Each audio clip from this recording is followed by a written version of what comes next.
Hello everyone, welcome back to my channel. मैं हूं पूजा सेतिया। हमने एक क्वेश्चन बनाया है जिसमें एक छोटी सी वीडियो बनाई है जिसमें हमारा जो फाइनेंशियल स्टेटमेंट है, हमारा एडजस्टमेंट वाला चैप्टर नंबर 18, उसमें हमारी एडजस्टमेंट्स आती हैं डेटर्स से रिलेटेड, बैड डेट्स और प्रोविजन फॉर बैड डेट। इसको आपको बैलेंस शीट में और प्रॉफिट एंड लॉस में कैसे शो करना है आज हम यही बताएंगे, क्योंकि ये वाली जो एडजस्टमेंट है कंपलसरी होती है। एग्जाम में जो आपका 6 मार्क का क्वेश्चन आता है उसमें ये आती ही आती है। इसको कैसे ऐड या माइनस करना है और कहाँ पर करना है ये आज हम बताएंगे। इसमें क्वेश्चन मैंने नहीं बनाया कुछ भी, ऐसे इन्फॉर्मेशन लिख लिया आपकी बुक में से ही, टीएस ग्रेवाल की बुक में से ही क्वेश्चन नंबर इलिस्ट्रेशन शायद 8 या 9 है, उसमें मैंने नोट डाउन किया है इन्फॉर्मेशन। अब आप देखो, इसमें आपको बिल्कुल भी अगर स्टेप्स फॉलो करोगे तो आपको इसमें दिक्कत नहीं आएगी। हमें अगर ये चीज़ जो दी हुई है ऊपर, ये जो हमारी चीज़ है ये ट्रायल बैलेंस की है, ये जो सारी इंफॉर्मेशन है ये ट्रायल बैलेंस की है, और ये जो नीचे इंफॉर्मेशन है इसको हम बोलते हैं एडिशनल इंफॉर्मेशन।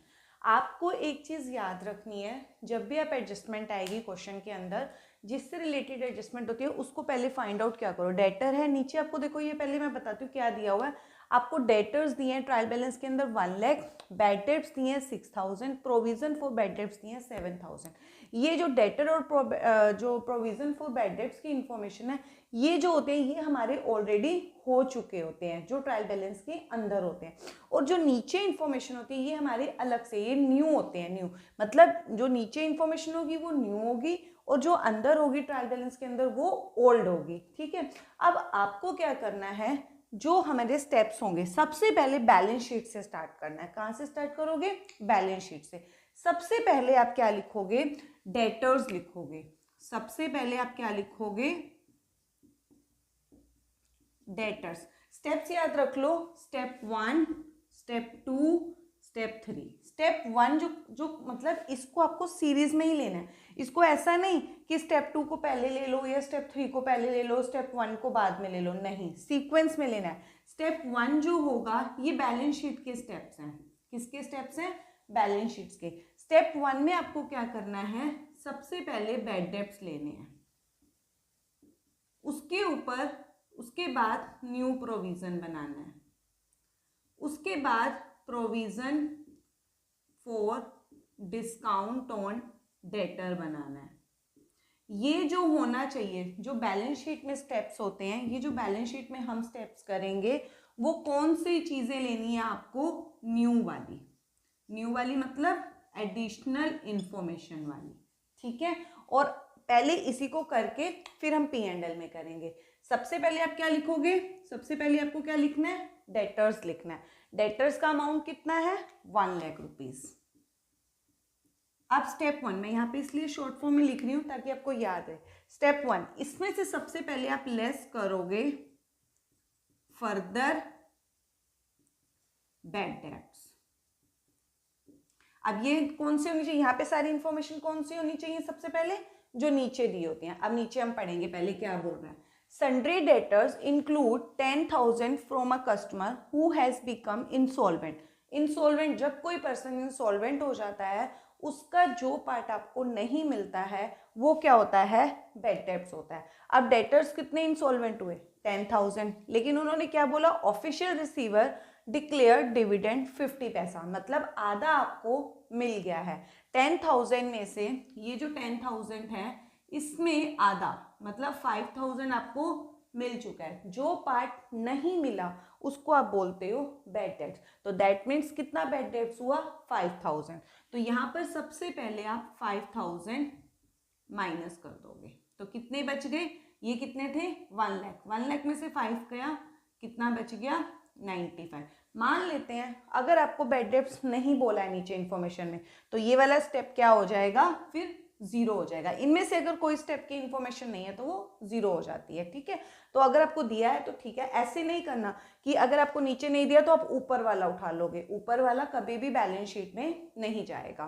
ठीक है, ये आ गया 95। अब स्टेप 2। स्टेप 2 में मैंने क्या बोला? New provision. इसके बाद जो अमाउंट आता है इसी के ऊपर आपको क्या बनाना है? प्रोविजन बनाना है। इसमें से लेस करेंगे, लेस करना है आपको, लेस न्यू प्रोविजन। 95,000 के ऊपर कितना बनाना है आपको? 5% बनाना है। तो इसका 5% आप बना लो, कितना बनेगा देखो 4750। इसको माइनस करो, इसके ऊपर बनाया मैंने, कैसे बनाया 95,000 का ऐसे 5% ऐसे कट करो, आपका आ जाएगा। ठीक है, अब इसको इसमें से माइनस कर दो। अब हमारा जो स्टेप 3 होता है, अब पहले इसको माइनस कर लेते हैं, देखो कितना आता है, ये आ जाएगा।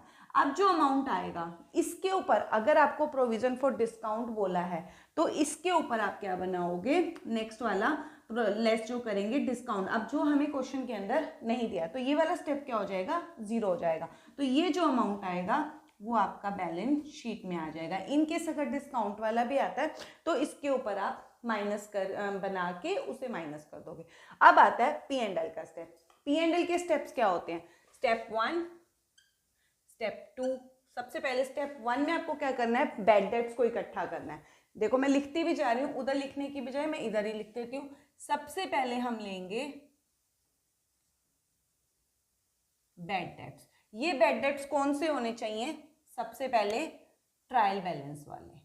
कौन से होने चाहिए, ट्रायल बैलेंस वाले, ये वाले 6000। अगर ये नहीं दिए हुए तो ये 0 हो जाएगा। जो चीज नहीं दी उसको 0 कर दोगे। यहाँ पे पहले बैड डेट्स लिखेंगे, कितने हैं 6000। इसके अंदर हम ऐड कर देंगे स्टेप 1 में फर्दर बैड डेट्स। कौन से वाले, बैलेंस शीट वाले, जो आपने यहाँ पर माइनस कर दे। जो चीज यहाँ पे माइनस होती है ना वो अपोजिट साइड जाके ऐड हो जाती है। इसमें आप ऐड कर दोगे 5000। ये कितना हो गया 11,000। अब स्टेप 2 में, सर स्टेप 1 कौन सा लेना है आपको, बैड डेट्स को इकट्ठा करना है। फिर स्टेप 2 में आपको क्या करना है, जो आपका न्यू प्रोविजन है उसको ऐड करना है। ऐड कर देंगे इसमें न्यू प्रोविजन। ये जो आपने माइनस किया था इसको जाके यहां पर ऐड कर दो, इसको ऐड कर दो,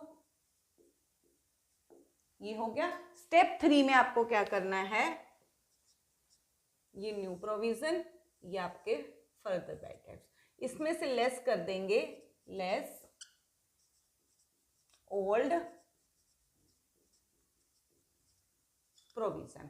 जो ओल्ड प्रोविजन ट्रायल बैलेंस वाला कितना है 7000। इसमें से आप 7000 को क्या कर देंगे, माइनस कर देंगे। माइनस करके यहां पर आंसर आ जाएगा।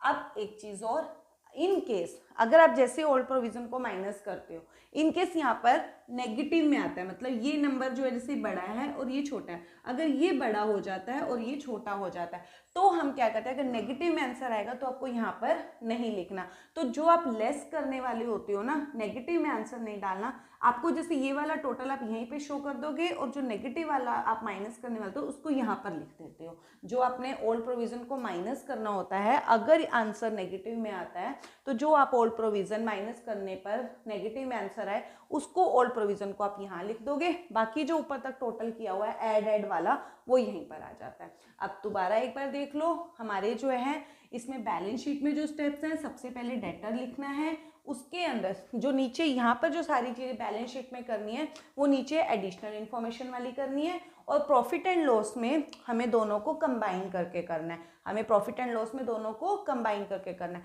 डेटर्स, उसके बाद सबसे पहले बैड डेट्स जो एडिशनल इन्फॉर्मेशन वाले, मैं यहाँ पर लिख रही हूँ, ये मैंने लिखा है वैसे, यहाँ पे फिर भी एक बार लिख देती हूँ, एडिशनल इन्फॉर्मेशन, फिर new provision, additional information, provision वाला भी एडिशनल इन्फॉर्मेशन। अगर इनमें से कोई भी नहीं है तो उसको 0 मान लोगे। डेटर्स, सबसे पहले बैड डेट्स को लेस करो, जो अमाउंट आएगा उसके ऊपर न्यू प्रोविजन बनाओ, उसे लेस करके, अगर डिस्काउंट है तो इसके ऊपर प्रोविजन बना के उसे माइनस करके यहाँ पे टोटल आ जाता है। P&L का स्टेप, सबसे पहले ट्रायल बैलेंस से स्टार्ट करनी है। ट्रायल बैलेंस यही वाला बैड डेट्स है तो ट्रायल बैलेंस वाले पहले बैड डेट्स लेने हैं, उसके अंदर जो हमारे नीचे हमने यहाँ पे माइनस किए बैड डेट उसको जाके उसी बैड डेट्स में मिला दो, दोनों प्लस हो जाएंगे। फिर आपने जो न्यू प्रोविजन बनाया उसको भी प्लस कर दो, पहले सारा प्लस वाला, माइनस सिर्फ आपको क्या करना है, जो provision for bad debts trial balance के अंदर दिया होगा उसको आपने क्या करना है, माइनस करना है। ये ओल्ड प्रोविजन कौन सा है, ट्रायल बैलेंस वाला। ये हमने आपके लिए छोटी सी बनाई थी वीडियो, ताकि आपको अगर debtors, provision for doubtful debts या बैड डेट्स की कोई भी अगर दिक्कत आती है तो आप ऐसे देख लो इसको, आपकी कंफ्यूजिंग दूर हो जाएगी। Thank you.